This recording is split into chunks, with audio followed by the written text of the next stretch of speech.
Everyone, making her debut, give it up for Shelby!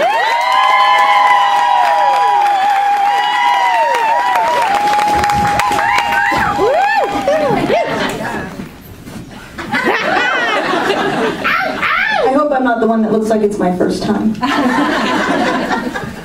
So I'd like to tell you a little bit about myself. I was baptized Catholic and raised alcoholic. Which is actually kind of good because I didn't grow up afraid I was going to go to hell because I was in it. In my house, Jesus didn't descend from the heavens. He fell out of a Buick in the driveway. My father was a crazy drunk, and he did anything and everything to make our lives miserable. But don't feel bad for me. Made me who I am today, and I'm pretty fucking amazing. She's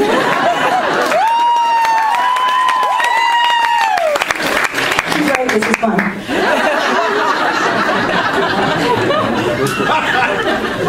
Shouldn't have said that, I lost my play. Dad! I really did lose my play. Your dad! Your dad's a hot mess. Your best friend playing. My dad, no. Whoa. That's not my play. Jesus fell out of a Buick. Oh, yeah. My mother finally divorced him after 17 wonderful years. She stayed for the children. Awesome. No, my mom's great, and you know, she taught us that if it doesn't kill you, it makes you stronger. And that, you know, the worst things in life make for the best stories.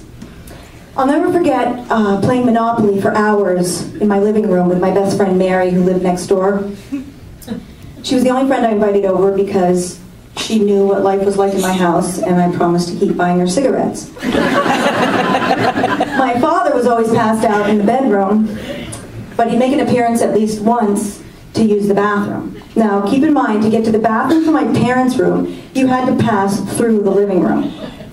So we're on the floor playing Monopoly, and my father shows up like Einstein in a haze, naked, with nothing on but a t-shirt. And I kid you not, he wraps the t-shirt around his situation like a onesie and steps over us to get to the bathroom. And we just duck and keep playing. And then 5 minutes goes by and he has to come back through and step over us to give up. So he goes into the bedroom and we go have a smoke break. He was always messing with my mother, you know, and underestimating her intelligence. You know, he's trying to test her survival skills. Yeah, one morning, after they had an argument the night before, he leaves for work first, and when she went to go to work, her car wouldn't start. Well, she was getting pretty good at automotive diagnostics, and she determined that the distributor cap was missing. So she opened the car, the hood of the car we had for sale that she started using for parts, and took the cap out of that car and put it in her car and went to work. Now, you know you're living a different kind of life than the other ladies in the office. When you're out to lunch and the check comes, and you pull spark plugs, a dipstick, and a distributor cap out of your purse to get to your wallet. But she's good. I always wanted to be the prettiest girl in the room, but I could never quite pull it off. So I've been doing some volunteer work at a local rest home.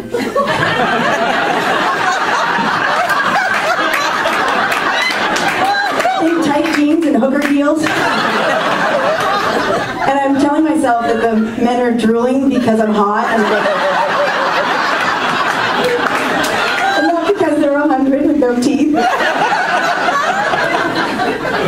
In high school, I was short and stubby with boring straight hair, and then I discovered the permanent wave. I made my hair as big and kinky as I could possibly get it. I thought it made me look taller and softer. Yeah. Looking back at the old photos, I noticed there's a striking resemblance between me and the Quaker Oats guy. The only thing missing is that silly little hat. And then it's this fashion disaster that makes me wonder what I'm doing wrong now. That I'm not going to know for another 10 years. Yeah, it's not like any of you are going to tell me because you look ridiculous too.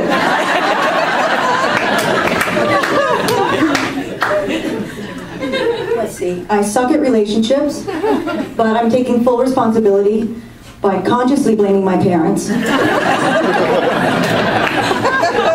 I went out with and broke up with the same poor bastard 9 times all through high school. Had a boyfriend all through college, and a string of long-term relationships after that. And when the last one ended, I was single for 6 months, the longest stretch since I was 15. And then they hired this guy at the salon where I work. He was smart and funny and talented, exotic. He was from California.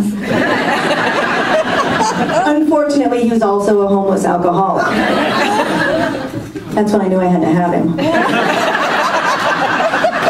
I was so excited for our first date. You know, I fussed over my outfit, my hair, my makeup.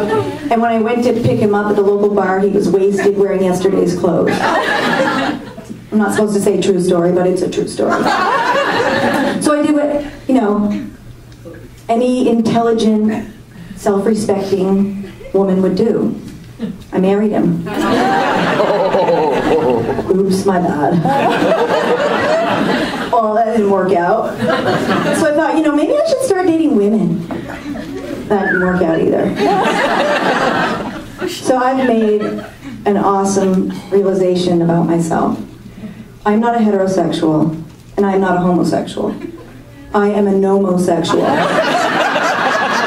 I am not doing any of that shit no more.